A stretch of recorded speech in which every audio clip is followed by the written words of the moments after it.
Midway on our life's journey, I found myself in dark woods, the right road lost. To tell about those woods is hard, so tangled and rough and savage that thinking of it now, I feel the old fear stirring. Death is hardly more bitter.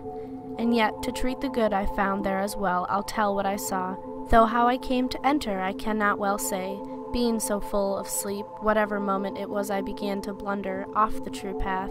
But when I came to stop below a hill that marked one end of the valley that had pierced my heart with terror, I looked up toward the crest and saw its shoulders already mantled in rays of that bright planet that shows the road to everyone, whatever our journey. Then I could feel the terror begin to ease that churned in my heart's lake all through the night. As one still panting, ashore from the dangerous seas, looks back at the deep he has escaped, my thought returned, still fleeing, to regard that grim defile that never left any alive who stayed in it. After I had rested my weary body a while, I started again across the wilderness, my left foot always lower on the hill, and suddenly, a leopard, near the place the way grew steep, lithe, spotted, quick of foot, blocking the path, she stayed before my face, and more than once she made me turn about to go back down.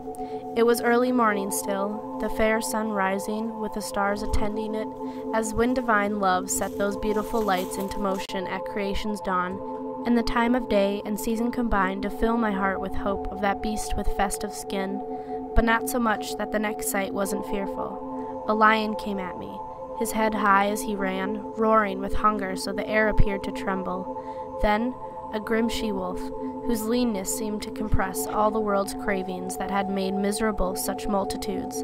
She put such heaviness into my spirit, I lost hope of that crest. Like someone eager to win, who tested by loss surrenders to gloom and weeps, so did that beast make me feel, as harrying toward me at a lope, she forced me back toward where the sun is lost. While I was ruining myself back down to the deep, someone appeared, one who seemed nearly to fade as though from long silence. I cried to his human shape in that great wasteland.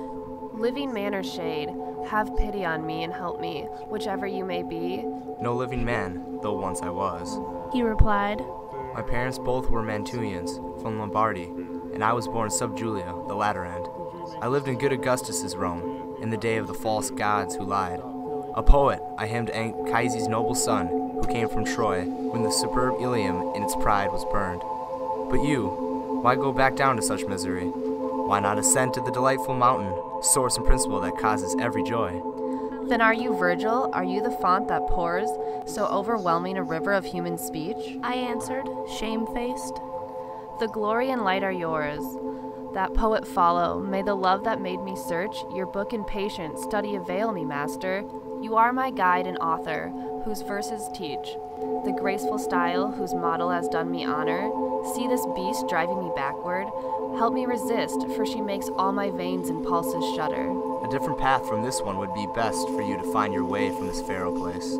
He answered, seeing how I wept. This beast, the cause of your complaint, lets no one pass her way, but harries all to death. Her nature is so malign and vicious, she cannot appease her voracity, for feeding makes her hungrier. Many are the beasts she mates. There will be more, until the hound comes, who will give this creature a painful death. Not nourished by earthly fare, he will be fed by wisdom, goodness, and love. Born between Feltro and Feltro, he shall restore low Italy, and Nisus fought to achieve, and Turnus, Euryalus, Camilla the maiden, all dead from wounds in the war. He will remove this lean wolf, hunting her through every region, till he has thrust her back to hell's abyss, where envy first dispatched her on her mission. Therefore, I judge it's best that you should choose to follow me, and I will be your guide, away from here, and through an eternal place, to hear the cries of despair, and to behold ancient tormented spirits as they lament, in chorus the second death they must abide. Then you shall see the souls who are content to dwell in fire, because they hope someday to join the blessed, to whom, if your ascent continues, your guide would be one worthier than I. When I must leave you, you will be with her. For the emperor who governs from on high wills I not enter his city, where none may appear who live like me in rebellion to his law. His empire is everything and everywhere, but that is his kingdom, his city, his seat of awe. Happy is the soul he chooses for that place. Poet, please, by the God you did not know, help me escape this evil that I face, and worse, lead me to witness what you have said, St. Peter's Gate and the multitude of woes. Then he set out, and I followed where he led.